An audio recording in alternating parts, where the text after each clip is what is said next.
이수다. 여러분 반갑습니다. 국민의당 강주시당 공식 팟캐스트 국민 이수다 그 첫 번째 방송을 시작하도록 하겠습니다. 저는 국민 이수다 진행을 맡을 행복 컨설턴트 스마일 박사 이기식입니다. 반갑습니다. 예, 반갑습니다. 요즘 우리 국민의당이 참 힘든 시기를 보내고 있는데요. 모두가 위기라고 말할 때 어찌 보면 절호의 기일 수도 있습니다.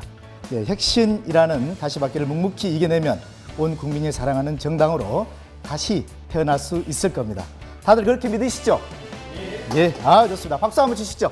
예, 네, 좋습니다. 방송 들어가기 전에 우리 국민 이수다 제목 타이틀에 대해서 좀 설명해 드리겠습니다. 우리 국민 이수다, 바로 우리 국민의당 국민 여러분들이 궁금해하는 바로 그것들에 대해서 허심탄회하게 수다를 한번 나누겠다는 그런 엄청난 뜻이 있는데요. 이 이수다, 이것은 우리 국민의당을 사랑하신 우리 유혜림님의 페이스북의 공모를 통해서 바로 이 타이틀이 추첨이 되셨습니다. 이 점 우리 여러분들께서 이해해 주시면 감사하겠습니다. 자, 그럼 본격적으로 국민의당 강주시당 팟캐스트 국민 이수다 시작해 볼 텐데요. 국민들의 청취만이 우리들에게 빛과 소금이 됩니다. 부디 많은 분들이 청취 부탁드리겠습니다. 자, 국민의당 강주시당 팟캐스트 국민 이수다, 국민의당이 국민 여러분과 언제나 함께 있다는 뜻도 담겨 있고요. 수다가 필요한 순간 국민의당 강주시당 우리 팟캐스트 국민의 이수다와 함께 하시면 속 시원하게 이 더위 풀어드리겠습니다. 그럼 진짜로 박수와 함께 시작하도록 하겠습니다. 박수! 예. 국민 이수다 첫 번째 수다 주인공이 사실은 아까부터 오셔서 기다리고 있습니다. 요즘 엄청나게 바쁘신 일정 가운데 요즘 국민의당에서 가장 바쁜 분이 아닐까 싶은데요. 국민의당 우리 비상 상황을 해결하고 계시는 박주선 비상대책위원장님 나오셨습니다. 안녕하십니까? 안녕하십니까? 예. 박수 한번 드리겠습니다. 감사합니다. 올 여름 얼마나 덥습니까, 위원장님? 네. 글쎄, 광주가 네. 지금 서울, 부산보다도 덥고 대구보다도 덥다고 그래요. 네, 사실 그렇습니다. 어떻게 이렇게 광주가 더운 지역이었나? 옛날에는 따뜻한 지역이었고 마음도 따뜻한 그런 지역인데 이제 더운 지역이라고 그러니까 좀 많이 힘드시겠어요. 아마 그 열정이 우리 강주 시민들이 훨씬 더 높다 보니까 이렇게 좀 덥지 않을까 생각을 합니다. 죄송스러운 질문 한번 드릴게요. 이 바쁜 상황인데 혹시 휴가 다녀오셨습니까? 지금 저희 당에 비상 상황이라고 말씀하셨는데 불이 나가지고 당 내가 너무 뜨겁습니다. 그래서 이 여름철 혹서기에 이열치란 말 아시죠? 네네네. 우리 당에 일어난 열기를 가지고 더위를 식히고 있습니다. 휴가라고 그러면 오늘 이걸 휴가를 할 수도 있겠네요. 서울서 밤에 내려왔으니까요. 그나마 이제 좀 숨을 쉬시겠네요. 예. 저는 이 더위에 어떻게 보면 방콕 하면서 사실 영화관에서 어떻게 보면 피서를 보냈습니다. 근데 요즘 혹시 영화 택시 운전사라고 봤습니다. 혹시 보셨습니까? 제가 지난 7월 30일 날 우리 당직자들하고 함께 가가지고 눈물도 많이 흘리고 5.18의 새로운 진실을 또 여러 사람들이 알 수 있는 기회를 제공하는구나. 그런 것을 느꼈고. 근데 그 택시 운전 기사를 통해 가지고 독일인이 현장을 취재했던 생생한 역사를 가지고 영화를 시켰는데 전두환 전 대통령 5.18 최종 수괴로서 대법원 확정 판결을 받았죠. 그런데 5.18을 광주 사태라고 이야기를 하고 그것은 자기는 책임이 없는데 자기가 오히려 희생자가 됐다고 그러고 또 발포 명령 자체가 없었다고 그러고 또 그 비서관이라고 하는 분은 민정기 씨라고 그러는데 며칠 전 방송에 나와가지고 그 택시 운전사 영화 내용은 조작이다. 그리고 광주 사태다. 폭도들의 폭동이었다. 이런 입에 담을 수 없고 도저히 듣는 귀를 의심할 수밖에 없는 그런 허위 주장을 하고 5.18 민주화 운동을 이렇게 폄훼를 하고 광주 자존심을 이렇게 짓밟는 무도한 주장을 해서 하루빨리 이 5.18 진상이 규명이 되도록 해야 되겠다. 저희들 당에서 지금 7월 10일 일자로 네. 5.18 진상 규명을 하기 위한 법을 국회에 제출했습니다. 아, 예. 그 법 내용대로 하게 되면 세월호 특별 조사를 하듯이 네. 정부 조사위원회 수사권을 줘가지고 범위 없이 모든 내용을 진상을 규명할 수 있도록 꼭 수사하듯이 네. 그렇게 규정을 하고 있는데 그 법이 정기국회 내에 통과시킬 수 있도록 최선을 다하겠습니다. 이 법이 통과돼가지고 진상이 규명이 돼야 우리 광주 자존심, 광주 희생, 그다음에 5.18 민주화 운동을 비난하고 비하하는 그런 못된 의견을 일소시킬 수 있다 이렇게 생각하고 있습니다. 어떤 그 5.18 진상 어떤 규명, 사실 또 지금까지 이렇게 마음에 담아두고 계시지만은 더더욱 이번에 이렇게 나온 택시 운전사라는 영화를 통해서 마치 영화 홍보하신 것처럼 아주 너무도 안 보면은 뭐 마치 그 사람 취급 못 받는 그런 정도로. 우리 우순 박사님 보셨어요? 아이고 저는 엄청 울어버렸습니다. 아, 네, 진짜 눈물이 안 나올 수가 사실 없어요. 지금 그 영화가 개봉한 지 한 9일, 12일째 됐는데 지금 600만, 700만을 가까이 엄청난 극장가의 어떤 그 큰 태풍을 몰고 오고 있습니다. 사실 말씀하셨지만은 5.18 이 부분만 나오면은 이분이 꼭 빠져나올 수가 없죠. 방금 말씀하셨지만은 왜 나만 갖고 그래? 나는 전재산 29만 원이야. 뭐 이렇게 말씀하신 분 어떻습니까, 우리 위원장님? 그분이 누구예요?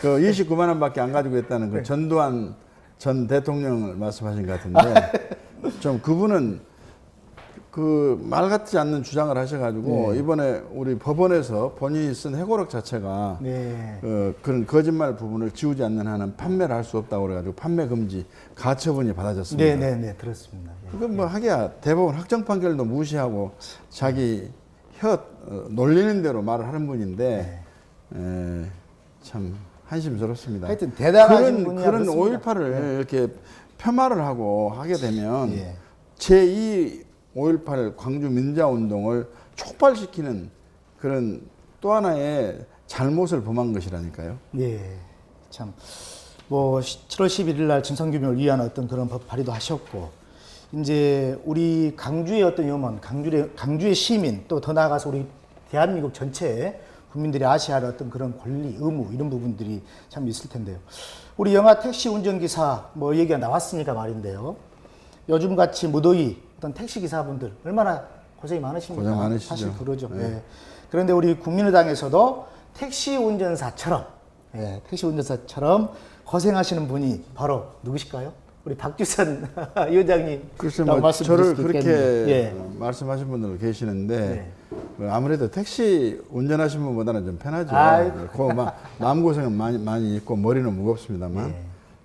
그런데 우리 택시 운전하신 분들이 참 헌신 봉사를 해가지고 많은 분에게 혜택을 주신 것처럼 저도 비상대책위원장으로서 그 헌신하고 또 봉사해서 좀 당을 바로 세야 되겠다 하는 택시 운전 기사 정신을 지금 받들고 있습니다. 아이고 박수 한번 보내주시죠. 야, 우리 강주 시민들 우리 무더위 속에 열심히 시민들의 어떤 안전한 목적지까지 정말 고생하시는 택시 운전사 우리 선생님들이 많이 힘이 얻으실 것 같습니다. 아이고 그래서 그런 극한 직업, 그래서 국회로 청와대로 방송까지 일당백을 일하고 계시는 우리 그 박 위원장님 정말 책임감과 부담감도 상당히 크시겠습니다.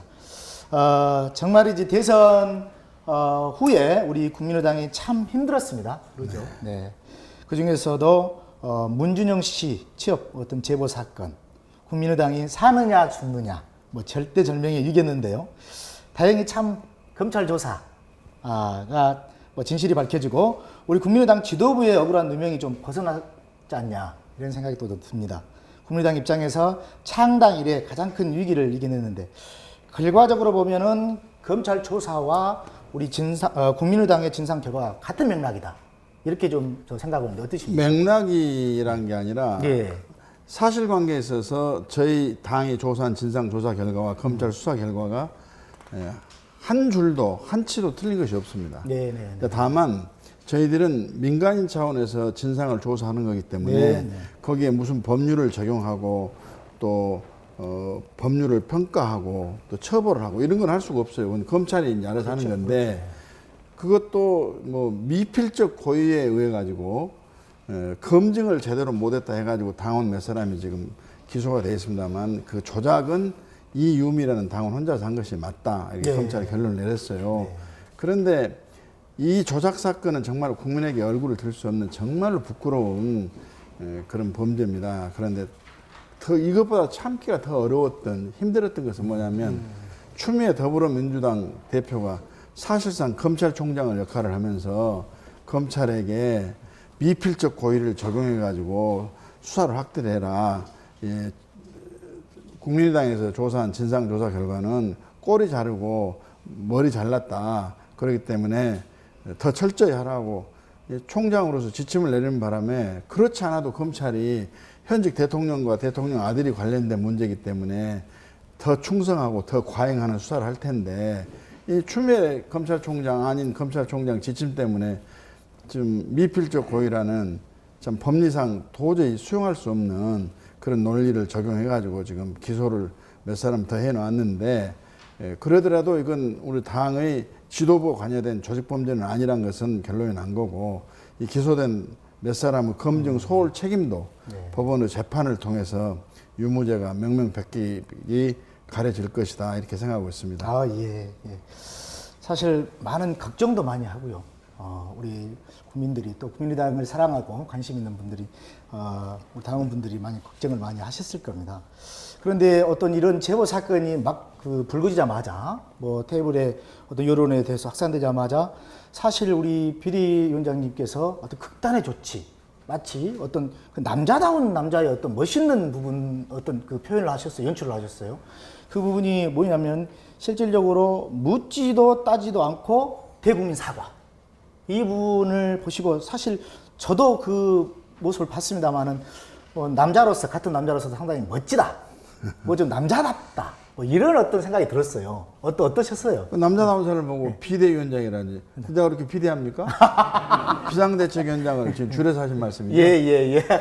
근데 이 사건은 저희들이 너무 잘못을 했기 때문에 수사를 하든 안 하든 국민에게 우리가 자수를 하고 자백을 해서 잘못을 빌고 다시는 이런 일이 없도록 하는 것이 맞다고 생각됩니다. 물론 이렇게 제가 사과를 당을 대표해서 당 대표로서의 사과를 하기 전에 당 내에서는 옛날 김대중 대통령도 서경원 전 의원의 방북 사건 있을 때 통 크게 사과도 안 하고 뭐 검찰 수사를 기다리고 막 그랬는데 굳이 우리가 나서 할 필요가 없지 않느냐 그런 이야기를 한 분들도 있었는데 그건 아니다. 우리가 잘못한 건 잘못한 거고 용서를 구하고 또 재발 방지 약속을 하고 하는 것이 진정으로 국민을 위하는 국민의 당의 가치를 실현하는 것이지 우리 잘못은 스스로 숨기고 뭐 또 부인하고 그러면서 남의 잘못만 파내고 이것은 우리 당이 해야 될 일이 아니고 그래가지고는 국민으로부터 평가를 받을 수가 없다. 저는 그런 신념 때문에 제가 주저하지 않고 당당히 뭐 당당하다니 좀 이상합니다만 뭐 대단히 죄송스럽다는 말씀을 제가 떳떳하게 하는 것이 맞았다 이렇게 생각하고 있습니다. 예. 그런데 이제 제가 사과를 하고 다녔더니 제가 이제 뭐 방송국에 출연다고 그러는데 저 별명이 사과입니다. 사과. 박사과. 맨날 사과하고 다닌다고 그러고 박사과라고 그래요. 오늘도 여기 팟캐스트 출연하려고 공항에 나왔는데 저를 알아보는 분이 사과씨 오셨네. 사과씨 박사가 오셨네. 그러더라고요. 오늘 또 근데 오순 박사 만나가지고 그 부분에 대해서 또 사과를 합니다. 예. 아이고, 예. 이쯤에서 박수 한번 나오셔야 될 것 같습니다. 예. 어떤 진실되게 나의 잘못, 또 우리의 잘못을 솔직히 털어놓고 그런 부분에서 사실적으로 참 그런 모습들이 훨씬 더 멋있지 않나 그런 생각도 해봅니다. 어렸을 때 저도 뭐 잘못을 했는데 부모님 앞에서 먼저 사과 뭐 잘못했습니다라고 머리 숙여버리니까요. 뭐 어쩔 수 없이 네가 미치고 있는데 어쩌시냐.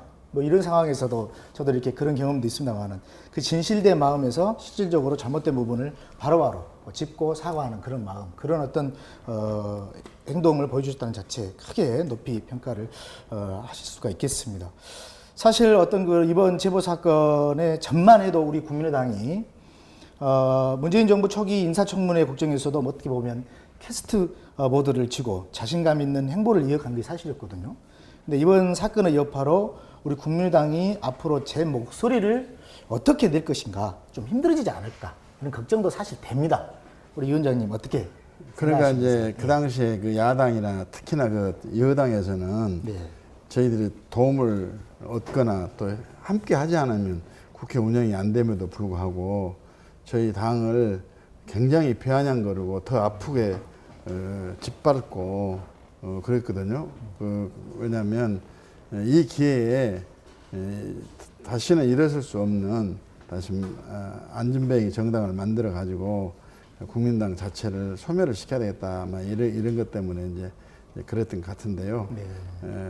그것은 저희들이 솔직 담백하게 사과를 하고 또 사실이 밝혀졌기 때문에 그 밝혀진 범위 내에서 철저한 재판을 통해서 이제 응징을 받도록 하고 그 다음에 국민의당은 국민이 저희들한테 내린 명령이 있습니다. 네. 다시 말하면 다당제에 의해서 국회에서 서로 타협하고 양보하고 그래 협의를 해서 국회를 운영하라는 새로운 정치 제도를 작년 4.13 선거 때 만들어 주신 거거든요. 네. 그래서 지금 더불어민주당의 경우는 120석밖에 안 되기 때문에 자유한국당이나 바른정당은 항상 더불어하고는 반대편에 서 있는 사람들이니까 그렇다 치더라도 저희 당이 더불어의 당에 대해서 도움을 주지 않으면 아무것도 할 수 없는 네. 그야말로 불능정당입니다. 네. 그런데 그 사람들이 대통령을 당선시켰다고 해가지고 너무 안하무인으로 도대체 자기 국회에서 아무 힘도 없는 사람들이 좀 국민의당을 어쩔 때는 건들기도 하고 또 신경질나게 하기도 하고 막 그러는데 우리는 그런 사람들이 잘못한 것이지 우리 잘못한 것은 아니다. 당당한 해야 되겠다 해가지고 우리는 아무리 우리 대통령 선거에 졌지만 대통령이 잘못돼 버리면 우리 나라가 어렵게 되고 그렇습니다. 국민이 힘들게 되기 때문에 옳은 일에 대해서는 뭐 더불어당이나 뭐 대통령 이중대 소리를 듣더라도 확실히 도와주고 네. 그리고 아무리 애걸복걸 하더라도 대통령이나 더불어당이 애걸복걸 하더라도 저희들이 볼 때 그래서는 안 된다. 옳은 일이 아니고 바른 일이 아니고 갈 길이 아니다 생각하게 되면 어떤 야당보다도 용기 있고 소신을 가지고 철저하게 견제를 하고 또 비판하는 그래서 국민에게 새로운 희망의 불씨를 만드는 그런 정당. 그러니까 경우에 따라서는 대범하게 야당을 도와주는 역할을 하고 그런 과정에서 뭐 비아냥이 많죠. 다른 야당에서는 여당 이중대 아니냐. 그럴 바에는 차라리 합쳐버려라. 뭐 등등 하는데 그건 못된 소리고 이제 저희들은 나라가 어려우니까 저희들이 나라를 위해서 나라를 바른 방향으로 가게 하기 위해서 존재하는 의미가 있지 않습니까? 네. 그런 역할을 하려고 합니다. 아이고 예. 좀 이렇게 나란 일을 하신 분들 보면 저도 개인적으로 사실 뭐 정치적인 어떤 정세의 그런 어떤 대화들을 많이 합니다만은 사실 저는 이제 소실적 우리 위원장님의 어떤 그런 정치 인생이라 할까요? 그 부분에 상당히 좀 관심이 좀 많아요. 궁금한 것도 좀 있고요. 전남 보성에서 이렇게 태어나셨고 요즘 그 국민의당 상황을 보면은 우리 박주선 위원장님께서 똑같은 정치 인생, 좀 국민의당과 박주선 정치 인생에 입문하는 그 시기하고 좀 비슷하지 않을까 그런 생각을 좀 해봤습니다. 어려운 어떤 형편에서 가정 형편에서 묵묵히 뭐 걸어오셨고 또 열심히 공부하셔가지고 소년급제. 죄송합니다. 몇 세 때 이렇게 그 사법고시? 네, 24살 때 사업시험 수학학교였습니다. 24살 때. 그러면 대한민국의 최연소는 아니시고 두 번째 정도 되신가요? 최연소는 아니고 예. 뭐 최연소라고 그러면 우리 그 이율곡 선생이 인생의 불행이 뭐냐면 소년등과라고 그랬어요. 젊은 나이에 과거에 급제를 해가지고 너무 시건방져져 버리면 이제 설익어 가지고 사람 과일도 맛이 들기 전에 설익어 가지고 좋은 과실이 안 되듯이 그런다 그러는데 저는 그렇게 소년 등과는 아니고요. 그냥 합격할 만한 보통의 나이보다 조금 빠르게 합격한 사람인데요. 지금 국민의당이 걸어가는 길이 지금 박주선 비상대책위원장이 살아오는 길하고 어쩌면 저렇게 똑같냐 예. 그렇게 말씀하신 분도 있습니다. 예. 그렇기 때문에 박주선이는 불사조다, 불사신이다, 오뚜기다.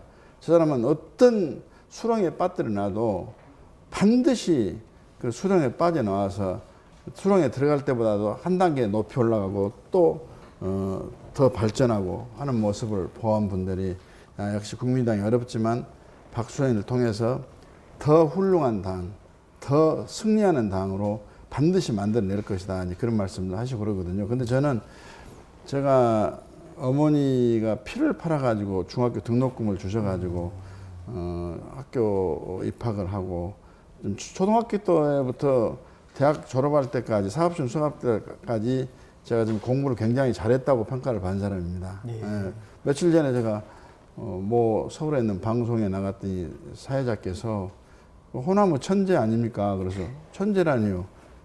그랬더니 뭐 김대중 대통령, 우리 여기 천정배 의원도 저하고 같이 천재 중에 들어간다고 그분이 그렇게 이야기하더라고요. 그래서 저는 뭐 천재는 영어로 하면 지니어스, 그 요즘 홍수가 많이 나면 그것도 천재지변이라고 그래가지고 하늘이 내린 재앙을 디자스터라고 그러는데 뭐 저는 천재는 아닌 것 같고요. 그런데 어떻게 살아온 과정이 저렇게도 어렵고 힘들게 살아올 수 있느냐. 제가 또 사법고시 수갑기 가지고 검찰에 몸담고 있을 때는 누구든지 언론에 다 보도가 됐습니다. 예. 저 사람 나중에 검찰총장 할 사람이라고 다 나오고 검찰총장 영순이라고 그랬는데 제가 4번이나 구속이 됐어요. 네. 4번 다 무죄를 받았습니다. 그래서 한국 기네스위원회 한국기록원으로부터 2014년도에 인증서를 받았어요. 신기록 인증서. 그것도 최다 구속, 최다 무죄. 그래서 제가 이제 앞으로 이 기록이 깨지려면 5번 구속돼가지고 5번 무죄를 받은 사람이 나와야 되는데 그게 나오기도 어려울 뿐만 아니라 그런 기록을 만들기 위해서 어떤 사람이 그런 고생을 한다는 것도 말이 안 되고 그런 무죄를 만들어내는 잘못된 검찰권 행사로 인해 가지고 대한민국을 또 수치를 하나 더 보탠다는 것 부끄러운 일 아니에요? 그래서는 안 된다. 그래서 저는 영원한 기록을 보유자 합니다. 사실. 아유, 그럴 것 같습니다. 사실 그 어느 누가 그 위원장님의 기록을 도전하겠습니까? 도전하면 나라가 수치스럽게 되고 본인이 너무 힘들어요. 말씀하시는데 그 소년급제 아까 24세 때 예, 사실 능력으로 보면 더 빨리 하실 수도 있으셨는데 또 그 좀 더 내가 거만해지고 또 이런 부분이 있을까 봐서 적당한 나이에 이렇게 하셨다는 거 참 성견지명이 있으셨습니다. 박수 한번 보내주시기 바랍니다. 내 스스로 일부러 빨리 안 하려고 한 건 아니고. 예, 오늘 진행의 성격에 맞게 저도 좀 그렇게 멘트를 해봤습니다. 웃음 박사시라고 그러는데 나는 웃음 석사는 좀 돼야 되는데. 아이고, 4번 구속에 4번 무죄. 야, 참 대단하십니다. 웃음 박사님도 그런 상황을 당하게 되면은 아마 웃음을 웃는 게 아니라 울 겁니다. 아, 그렇죠. 아유, 저는 그냥 아예 도전을 아예 안 하겠습니다. 그런 신기록에 대해서는 관심 갖지 마십시오. 네, 우리 그래도 박주선 위원장님이시니까 그 역경에도 이렇게 이겨낼 수 있지 그런데요. 예. 또 어떤 분들은 저 그렇게 고생한 사람이 말이야 얼굴이 왜 저렇게 좋지 한 사람도 많이 있었고 우리 그 김대중 대통령께서도 본인이 저한테 하신 말씀이 본인이 사형 선고도 받고 그러지 않습니까? 그럼 아직 무죄 받았는데 내가 사형 선고를 받지 않았으면 대통령이 안 됐을 것이다. 근데 우리 박 의원한테는 하늘이 무슨 뜻을 두고 지금 단련을 시키고 있는 것이 아닌가 싶다. 그러니까 거기에 실망하지 말고 반드시 더 큰 어려움이 있더라도 반드시 극복해내고 이겨내라 그런 말씀도 주시고 그랬는데 그 말씀도 굉장히 저한테는 어려운 상황을 헤쳐나가는데 큰 용기와 지혜의 말씀이 되고 그랬어요. 그래서 지금 바로 다음에 제가 좀 질문을 드리려고 했는데 이 어려운 우리 지금 현재 국민의당 그 주소와 그리고 이치와 그다음에 정치 인생에서 지금까지 걸어오신 우리 박주선 위원장님의 그런 어떤 정치 인생하고 참 그 어떤 비슷한 어떤 부분들을 갖고 있으시는데 여기에서 가장 정치를 지금까지 이렇게 해오시면서 어떻게 보면 정치의 대부, 지도자, 스승 고 김대중 대통령이 아니신가라는 생각을 한국에서는 김대중 대통령을 능가하는 대통령은 상당 기간 나오기 어렵다 생각합니다. 근데 그분은 이제 너무 정치적인 탄압과 핍박을 많이 겪으면서 그것을 자기 내공을 키우고 넓히는데 그 세월을 활용을 하셨거든요. 근데 제가 이제 지금으로 말하면 이제 청와대 민정수석과 인사수석을 합해놓은 그 역할을 제가 김대중 대통령 모시고 했었는데 본인이 아주 밖에서 알려진 대로 공부를 많이 하신 분이고 판단이 정확하고 해박하고 박식하고 막 그러신 분인데 그분이 남들이 모르는 부분이 있어요. 대통령이라는 큰 권한을 갖고 있는 국가 원수지에 있으면서도 자존심과 체면보다는 논리와 그리고 합리 여기에 더 큰 장점을 가지고 계신 분이에요. 그래서 무슨 보고를 하거나 지침을 내리실 때도 토론을 많이 하는데 본인이 내린 지시도 그렇지가 않습니다. 어떤 점에서는 대통령 말씀이 다시 제고가 돼야 됩니다 하게 되면 바로 인정을 합니다. 바로 인정하고 내가 거기까지는 생각을 못했다. 그럼 다시 바꿔서 시행을 하시죠. 뭐 이렇게 하시고 그러거든요.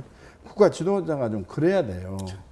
내가 지도자이기 때문에 내 말은 법이다. 그런 법이고 하나님 말씀이다. 이런 개념으로 가게 되면 안 되거든요. 그래서 나라가 망한 거예요. 그런 소위 말하는 자기 혼자만 잘난 체 하는 또 실력도 없는 사람들. 실력 있는 사람들은 벼가 익으면 익을수록 고개를 숙인 것처럼 그렇게 자기 주장을 고집스럽게 관철시키려고 하지 않습니다. 요즘에 좀 힘든 상황에서 그래도 고 김대중 대통령 좀 자주 생각나시죠? 김대중 대통령? 뭐 힘든 상황 아니라도 제가 직접 모셨던 분이고 저를 정말로 신임하고 총애하셨기 때문에 제가 그분 모시고 있을 때 정말로 저를 아끼고 정말로 저를 믿어주고 그랬거든요. 한때 사람들이 저 박수선이 없으면 김대중 대통령은 청와대를 어떻게 운영해야 되느냐 하는 소리도 했었고 김대중 대통령께서 저보고 자네는 나하고 역사를 함께 쓸 사람이다 이 말씀도 하셨고 관저로 불러가지고 내가 많은 사람을 만나봤지만 당신처럼 영민한 사람을 본 일이 없고 특히나 성실하면서 소신을 가지고 직언을 서슴지 않으니까 그게 너무 돋보인다. 내가 은혜를 잊지 않을 테니까 꼭 이대로만 나를 좀 도와달라 말씀하셔서 제가 어떻게 국가 원수께서 저는 국가 원수를 모시는 영광을 안고 있는 사람인데 은혜라는 과분한 말씀을 주십니까? 했더니 아니요, 내가 말이요 당신한테 은혜를 안 잊을 거예요. 뭐 그런 말씀 하시고 그랬는데 저는 김종필 전 총리가 오신 줄 알았어요. 제가 보니까 어제 제가 생각했을 때 오늘 우리 박주선 위원장님하고 오늘 이제 팟캐스트 국민뉴스타 이거를 촬영을 한다고 해서 한번 딱 원고를 읽고 이렇게 준비를 하는 과정에 사실 전화가 울려요. 전화가 울려서 받아보니까 우리 고 김대중 대통령께서 전화를 하셨어요. 그래서 어떻게 저에게 그런 말씀을 하셨냐면 이렇게 했더니 꼭 이런 말씀을 워낙 바쁘시다고 우리 대통령께서 전화를 하셨는데 안 받으신다고 저에게 오늘 꼭 전달해 주라고 말씀을 해주셨어요. 그럼 아침에 보니까 김대중 대통령께서 쓰신 전화번호가 찍혀있더라니까. 근데 워낙 바쁘시니까 못 받으신 거예요. 근데 저 하늘나라에 가셨는데 그 전화를 그대로 쓰고 계신가 봐요? 예. 변함없이 그대로 썼습니다. 그리고 저에게 이제 어떤 말씀을 당부하셨냐면 사랑하고 존경하는 국민의당 당원 여러분, 지금 당이 많이 힘들어졌어요. 그러나 여러분 걱정 마시고 우리 박주선 비상대책위원장이 아주 똑똑하게 잘해볼 것이니까 걱정 마시고 확실히 밀어주시면 감사하겠습니다. 사랑하고 존경하는 국민 여러분, 우리 박주선 위원장을 밀어주세요. 이렇게 전화가 왔습니다. 또 딱 박수가 나왔어요. 저는 한치 빼지 않고 우리 지금 위원장님께 전달해 드린 겁니다. 꼭 오늘 답장 문자를 보내시든지 전화를 꼭 아무리 바쁘셔도 해주시기 바랍니다. 꼭 하셔야 됩니다. 아이고, 감사합니다. 아이고, 오늘 전달 저는 잘했습니다. 참 청와대 초청에서 우리 여야 대표님들 문재인 대통령을 만나 오찬 회동을 하셨지 않습니까? 지난 7월 19일 말씀하신가 봐요. 그때 이제 문재인 대통령이 큰 강을 건넜으니 뗏목은 잊어버리고 이제 새로운 일들을 하는 방향으로 협치를 하자. 이렇게 말씀을 하셨다고 하죠. 아무래도 여소야대 전국의 야당들의 협조가 뭐 필요한 어떤 시기고요. 또 정치라는 게 바로 그 협치라는 게 가장 필요한 것인데 우리 사실상 그동안 우리 국민당에서 총선, 대선을 거치면서 뗏목이 너무 많이 밀려온 건 아니었냐 생각을 해보면서 우리 국민의당 입장에서 협치 이 부분에 대해서 상당히 고민이 많으실 텐데 어떻게 생각하시나요? 저는 문재인 대통령을 뭐 좋아하거나 존경하고 그래서 협치를 하는 것이 아니라 나라를 위하고 국민을 생각하면 이 정치 구도가 협치를 안 할 수가 없어요. 만일에 더불어당이 혼자서 무슨 역할을 할 수 있다 한다면 우리가 안 도와줘도 됩니다. 근데 더불어당이 혼자는 못 하거든. 지금 국회 법상, 네. 헌법상 아무것도 네, 네, 못 네, 해요. 네, 네. 그러면 저 자유한국당 같은 경우는 완전히 정반대 길을 가고 있거든요. 청개구리들 사는 세상에 지금 그래서 두 쪽만 보면은 저희들이라도 나서가지고 나라를 생각해서 가닥을 좀 정리를 해주고 끌고 갈 것은 끌고 가고 버릴 것은 버리도록 그렇게 해줘야 된다. 저는 그렇게 생각하고 있는데요. 문재인 대통령도 문제가 커요. 왜 크냐? 이 대통령 취임식 할 때 내가 잘못한 것은 국민에게 잘못했다고 분명히 말씀드리겠습니다. 제가 선거 때 공약한 것은 반드시 지키겠습니다. 야당은 국정의 동반자로 항상 함께 하겠습니다. 그리고 선거 때 나를 돕지 않았더라도 유능한 사람은 삼고초려해서 반드시 국정에 참여할 수 있는 기회를 주겠습니다. 얼마나 아름다운 소리입니까? 듣기 좋은 소리고 그렇게만 되면야 우리가 참 국회에서 할 일이 없을 정도로 무조건 야당 할 일이 없을 정도로 무조건 둬야 되겠다 했는데 웬걸 그 취임사 잉크가 아직 덜 마른 부분이 있을 거예요. 하나도 안 지켜요. 본인 스스로가 인사 오원칙을 제시하면서 위장전입부터 5가지 걸린 사람은 장관 안 시키겠습니다 해놓고도 다 시켜. 그래가지고 그 문제 있지 않느냐 국회에서 뭐라 하면 그냥 무시해버려요. 대통령이 인사권 행사하는데 또 국정 발목 잡는 거예요. 이런 식으로 몰아붙인다고. 지금도 보세요. 무슨 최저임금? 임금이 시대가 갈수록 올라가야 하는 건 당연한데 그것도 경제 성장의 과실을 가지고 올려줘야 되고 올리더라도 단계별로 올려야 되는데 최저임금을 올려가지고 소상공인들, 자영업자들 못 살겠다고 아우성치고 지금 일자리 만든다고 하는 대통령이 오히려 일자리를 전부 다 빼앗고 일자리를 내보내고 있어요 지금.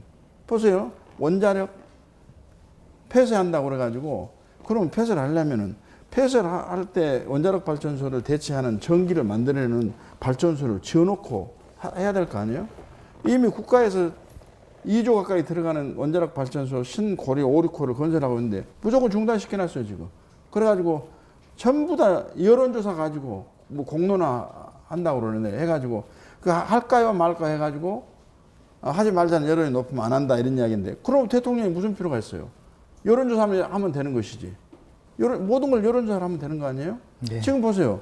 이 지금 남북 간에 이렇게 어려운 상황이고 북한하고 미국이 내일 전쟁을 할지 오늘 저녁에 할지 모를 정도로 지금 악화인류를 걷고 있는데 이것도 여론조사로 어떻게 해요? 전쟁을 할까요 말까요? 막을까요 할까요? 이렇게 해야 되는 겁니까 그러면? 완전히 여론조사밖에 모르는 사람들이요. 예. 그래서 좀 안타깝습니다 사실은. 예, 사실 그래도 아까 이제 우리 위원장님께서도 정말 잘하는 것은 협치하겠다, 또 칭찬해주겠다. 그리고 또 그렇지 않는 것은 가감히 야당으로서. 지난번에 국무총리가 임명이 안 돼버리면 우리 헌법상 장관 임명을 할 수가 없습니다. 하기야 문재인 대통령은 총리 권한도 다 혼자서 행사해버리고 총리는 거기 가서 말 한자리도 못하고 라고 있는데 그래서 허수아비 총리 아니냐 그런 이야기를 많이 해요 지금. 그런데 어찌됐거나 법률적으로는 총리 임명이 안 돼버리면 내각이 구성이 안 돼버리니까 그러나 총리 임명을 시키려고 할 때 문제가 많이 있다는 게 다 나왔어. 그래도 어떻게 합니까? 작은 문제를 가지고 큰 문제를 만든 것보다는 이것은 오히려 총리로 시켜줘가지고 빨리 내각을 구성해가지고 국가적으로 더 큰 일을 할 수 있는 기회를 주는 것이 맞겠다 해가지고 우리가 통큰 결단을 내려가지고 총리 국회 임명 동의를 우리 해줬어요. 그랬더니 우리 보고 더불어당에서는 문재인 대통령 고맙다기는커녕 당연히 해줄 것을 늦게 해줬다고 그러고, 자유한국당이나 하는 데서는 저 여당 이중대라고 그러고, 그 여당 이중대라고 그랬어요. 야, 이 사람들아, 지금도 대한민국 군대에 가면은 대대 1, 2, 3, 4, 5중대가 있는데 왜 하필 이중대를 그렇게 깔아뭉개고 자존심 상해 하냐, 이 사람들아. 앞으로 이중대라는 소리 하지 말아라. 오늘 이중대가 아니라 본중대라는 소리를 듣더라도 내가 도울 것은 도와야 되겠다, 나 그랬어요. 네, 이거 박수 한번 해주시면 감사하겠습니다. 이중대가 아니라 이제는 뭐 특수부대로 이렇게 해야 되겠습니다. 예. 말씀을 워낙 시원시원하게 잘해주시고. 얼마 전 국민의당 진로 토론회에서 우리 국민의당 지금 병중에 걸린 환자에 비유하셨습니다. 예, 중병에 걸린 환자라면 좋은 의사를 만나 약효 좋은 어떤 약도 쓰고 또 치료를 잘해야 살 수 있을 텐데, 지금 국민의당에 가장 필요한 의사와 약은 뭐라고 생각하십니까? 제가 이제 혁신위원회 토론을 가가지고 네네. 우리 당이 대선에 패배를 했고 왜 패배를 했느냐, 뭐 잘못이 있으니까 패배를 했을 거 아니에요. 그래서 혁신위원장이 의사 역할을 하면서 이 질병이라면, 사람 몸이라면 질병을 찾아내라. 그럼 거기에 처방전을 만들어야 되기 때문에 그런 역할을 좀 해달라, 이제 그런 이야기를 했는데, 지금 병들어 있는 사람의 몸에 그 국민의당을 비교를 하는 경우도 있습니다만, 이게 어떻게 보면은 배에 비교를 하게 되면 배가 지금 침몰이 되거나 아니면 침몰 직전에 있거나 아니면 침몰은 아직 안 됐지만 폭풍을 만나죠. 난파가 된 그런 상황이나 다름없어요. 그래서 침몰로 비유를 한다면 제가 인양을 해가지고 새우로 인양하듯이 인양해가지고 제대로 항해를 하도록 해주는 역할을 제가 비대위원장이 해야 할 일이고, 난파가 됐다 한다면 그걸 새로 붙이고 복구를 해가지고 또 갈 수 있도록 해줘야 되는 역할을 좀 하고 있는데, 아무튼 국민의당은 좋은 의사도 만나야 되고 좋은 약도 필요하고 좋은 목수도 필요하고, 이제 특히나 좋은 선장, 항해사, 이게 좀 필요해요. 네, 맞습니다. 바로 오늘 우리 위원장님 모시고 또 이 얘기가 바로 또 빠질 수가 없죠. 국민의당 전당대회가 눈앞에 있습니다. 눈앞에는 아니고 지금 앞으로 며칠 남았어요. 아마 본인 당사자들, 후보자들께서는 얼마 여유 있는 그런 마음이 아닐 겁니다. 그렇죠? 아마 지금 후보 등록이 오늘로 이제 마지막이 되는데 보름 이상 남았습니다. 근데 보름이 일각이 예삼추라고 생각하는 사람도 있지만 참 일추가 여삼각이라고 하는 사람도 있어요. 그러듯이 막 굉장히 바쁘고 너무 시간이 없다 생각하는 사람도 있을 겁니다. 근데 이제 이 전당대회가, 아이고, 이 전당대회 후보자들 때문에 서로 내가 옳고 너는 틀고 해가지고 내부에 지금 아까 모두에 말씀드렸다시피 불이 날 정도로 지금 비판과 비난과 서로 이제 갈등이 막 폭발 직전까지 가고 그랬는데, 어차피 전당대회는 당을 새로 만들어가지고 국민에게 봉사를 하면서 국민의 기대를 모으려고 하는 거거든요. 그래서 이 전당대회 룰 안에서 피 터지는 싸움을 해야 돼요. 그 대신 싸움을 하는데 이제 공정하게 해야 되고 또 조용히 싸움을 하는 게 아니라 치열하게 하긴 해야 되는데, 전당대회 끝나면 다 웃는 모습으로 승복을 하고 이제 거기서 또 더 하나가 돼가지고 단단한 당으로 이제 가야 되는데, 우리 국민의당 후보들은 그렇게 해줄 만한 능력이 있고 당원들은 그렇게 만들어줄 지혜가 있다고 저는 생각하고 있습니다. 박수 한번 보내주시면 감사하겠습니다. 위원장님 계시니까 뭐 전당대회 전이나 또 전당대회 후에 새로운 지도부가 탄생되더라도 참 소통과 화합, 그런 부분. 전당대표 우리가 참 여러 말이 나오는데요. 우리 안철수 전 대표님, 또 대통령 후보까지 이렇게 치르셨는데, 안철수 전 대표님이 다시 도전장을 내셨습니다. 뭐 이를 두고 국민의당 안팎에서는 나름대로 다양한 의견들이 있을 수 있는 마련인데요. 우리 박주선 우리 위원장님은 어떻게 생각하십니까? 저는 이제 당 대표직을 수행한 사람으로서 전당대회를 하게 되면 후보들이 많이 나와가지고 불꽃 튀는 논쟁도 하고 서로 참 링 안에서 참 국민들로부터 박수를 받고 환호를 얻는 이제 그런 관심을 유도하고 막 그런 전당대회가 돼야 되거든요. 근데 조용한 달밤에 체조하듯이 누가 보지도 않고 있는 그런 전당대회 하면 안 되는데, 그러려면 우선 사람들이, 쓸만한 사람들이 많이 후보가 돼야 돼. 근데 안철수 후보, 저는 그렇게 생각합니다. 대통령 선거에서 본인이 패배를 했더라면 제가 오늘 나와서 이런 소리를 안 해요. 다른 소리 했을 겁니다, 아마.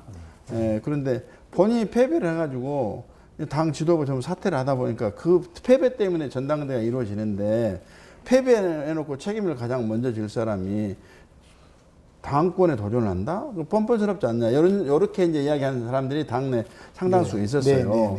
근데 이제 안철수 전 대표는 그건 내가 책임 다 지고 나 뻔뻔한 소리 들어도 좋다. 근데 당이 지금 너무 어려우니까 나라도 나가가지고, 지금 당에 불이 나갔으니까 불 끄는 소방수 역할을 하고 구원수 역할을 해야 되는데, 내가 책임 있는 사람이니까 내가 나오면 불을 끌 수 있는데 나는 뒷짐 지고 서 있으란 말이냐.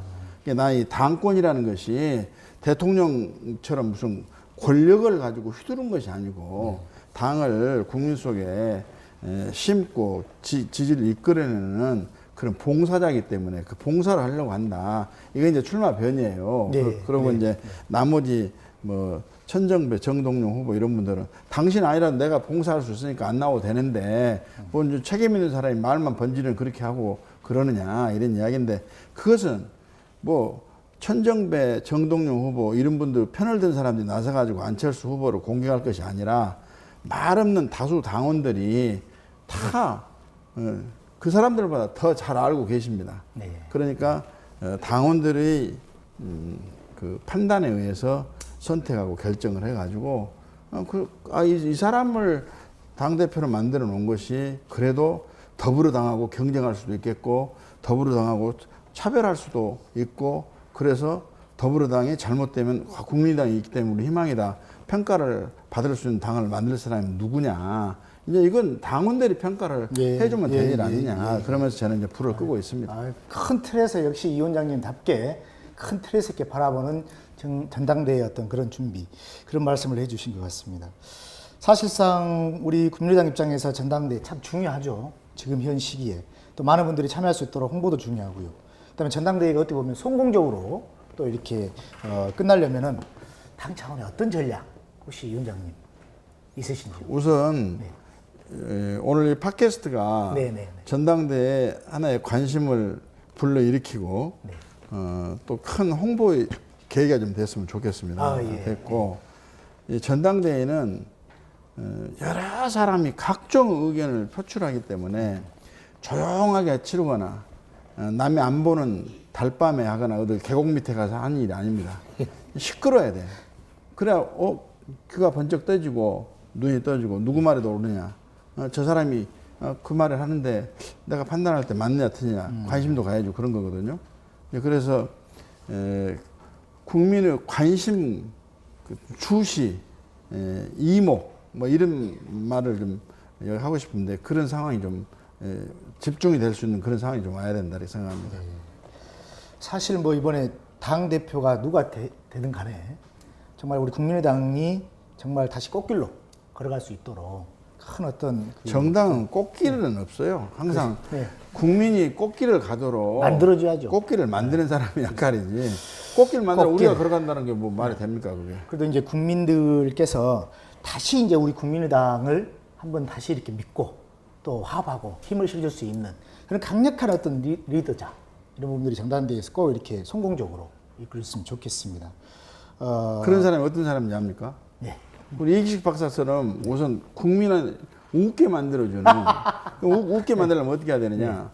국민이 애로가, 어려움이 뭔지를 알고 하나라도, 단 하나라도, 하루에 몇 개씩이 아니라 하루에 단 한 개라도 만들어가는 솔직하고 성실한 정치인이 필요해요. 그런 정당이 필요합니다. 말은 거창하게 하면서 오늘 여기서 장밋빛 공약, 장밋빛 정책이라는 거 있잖아요. 말로 하는 것은 다 합니다. 여기서 당장 여기 달나라 올라갈 수 있습니다. 어떻게 올라가냐? 날라서 올라가면 돼요. 어떻게 나르냐? 이런 것이 없어요. 그건 뭐 그런 걸 대라고 하면 나는 못 돼요. 그렇게 거짓말한 정치인이 돼서는 안 된다고 생각하는 사람인데, 지금 아주 서해심 공약이 날마다 터져 나오고 있는데 저걸 어떻게 국민한테 실질적으로 네. 피부에 와닿는 집행이 되고 실천이 될지 참 답답합니다. 아이고. 그래도 우리 기대가 크면 실망이 너무 크거든요. 예, 그렇죠. 예. 그러나 좀 국민들이 행복하고 또 당원들이 행복하고 화합하고 또 밀어줄 수 있고 믿고 싶고 이런 어떤 웃음이 좀 넘치는 그런 어떤 정말 그런 당이 됐습니다. 우리 위원장님 그래도 잘 웃으시니까 정말 고생 안 해보고 사실 얼굴이 너무 좋으셔요. 지금 이런 국민의당 상황 속에도 너무 잘 적응하고 계신 것 같아요. 아, 박수 한번 보내주시면 감사하겠습니다. 그게 참 허허하고 웃음 전랑에 좀 고민은 만근이란 말도 있는데 제가 그렇게 싫은 사람입니까? 그래도 위원장님 그래도 웃어야지 어쩌겠습니까?